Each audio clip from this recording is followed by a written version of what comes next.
ముందుగా అందరికీ గౌరవపూర్వక వందనం. నా పేరు ఖజ్జూరపు పావని.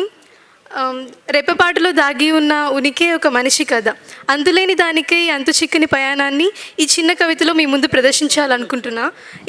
ఈ కవితకి శీర్షిక ఒక బూడిద కథ. ప్రాణం ఏదైనా ప్రతి ఒక్కరికి ఒక గూడు కావాలి, ఒక అందమైన గూడు, ఎప్పుడు అందరూ నచ్చేలా ఉండాలని ఆతృత పడే గూడు, అమ్మ కడుపులో తెలియని బ్రహ్మ చెక్కిన గూడు, అందరూ చూడగలిగిందే అందమని భ్రమపడే గూడు, ఈ బంధాలకి బాధలకి కుప్పకూలిపోయే ఓ పిచ్చి గూడు. ఎంత పిచ్చిది ఈ గూడు! ఎదుగుతున్న తన తనువుని చూసుకుంటూ తను ఒదిగే నీళ్ళని మర్చిపోతుంది.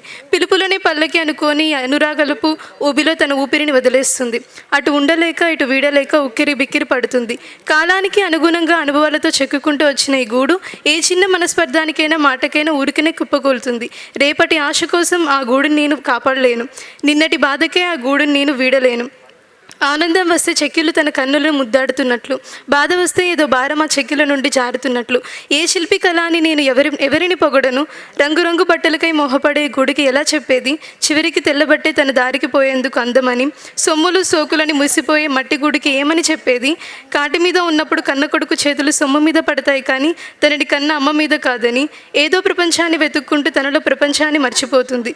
అన్నీ నాకే సొంతమని మురిసిపోయే గూడికి ఎందుకో అప్పుడప్పుడు ఆ చింత. ఆఖరికి చితిలో ఈ గూడు కాలిపోతున్నా వెనక్కి తిరిగి చూసేవారు ఉండరు. అరికాలు నుండి మంట తలకెక్కుతుంటే ఒక్కసారి గతమంతా గుర్తొచ్చి నేను అనే నామకరణంతో చేసిన జ్ఞాపకాలన్నీ నా చితిలో తోడే కాలిపోతుంటే ఎలాంటి నా కన్నీటి దారులతో నేను ఆ చితిని చల్లార్చాలి? ఇలా మరుగుతూ మిగిలిన ఎన్నో బొక్కల కథ ఈ మనిషి కథ, నా బూడిద కథ. ధన్యవాదాలు.